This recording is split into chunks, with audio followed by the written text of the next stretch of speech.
Closed doors, I'm a fool for your love.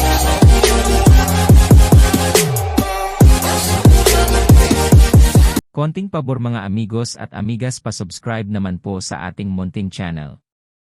Naisip ko lang kung lahat ng nanood ng ating nakaraan videos di sana nakasurvive na tayo sa 1,000 subscriber requirement ng YouTube. Maraming salamat po. Si Claudine Barretto ay isa sa famous Barretto sisters. Ang kapatid niya ay sina Gretchen Barretto at Marjorie Barretto. Naging asawa pala ni Claudine si Raymart Santiago. Nagkaroon sila ng 4 na anak. Santino is Claudine's child with ex-husband Raymart Santiago. She also has 3 other adopted children, namely, Sabina, Kia, and No Jokin. Nagkahiwalay sila noon, it was in March 2013 when Raymart and Claudine separated after 13 years of marriage. When they did, they became entangled with each other's legal complaints, until they both decided to settle their differences, and go through counseling in 2015, tumaba si Claudine noon. Pero ngayon ang sexy na ni Claudine Barretto.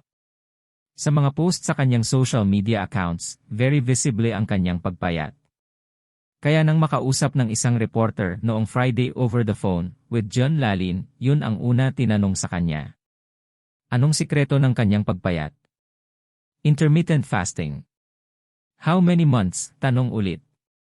2 months lang. Anong bawal? I eat everything during window hours, anya. 80 pounds na agad ang ipinayat ni Claudine. Naging curious ako kung ano ang intermittent fasting. Dito ako nagsaliksik para malaman ito. Intermittent fasting is an eating pattern where people limit their food consumption to certain hours of the day. Some research suggests that it may have benefits beyond weight loss, like improved brain and heart health. Intermittent fasting is currently one of the world's most popular health and fitness trends. People are using it to lose weight, improve their health and simplify their lifestyles.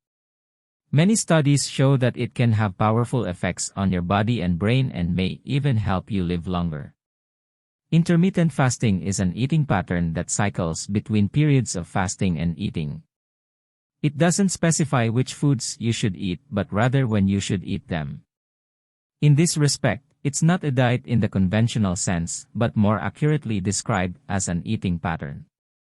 Common intermittent fasting methods involve daily 16-hour fasts, or fasting for 24 hours, twice per week. Fasting has been a practice throughout human evolution. Ancient hunter-gatherers didn't have supermarkets, refrigerators, or food available year-round. Sometimes they couldn't find anything to eat. As a result, humans evolved to be able to function without food for extended periods of time. In fact, fasting from time to time is more natural than always eating 3 to 4 or more meals per day. Fasting is also often done for religious or spiritual reasons, including in Islam, Christianity, Judaism and Buddhism. These are the most popular methods. The 16-8 method, also called the Linganes Protocol, it involves skipping breakfast and restricting your daily eating period to 8 hours. Such as 1 to 9 p.m. then you fast for 16 na hours in between.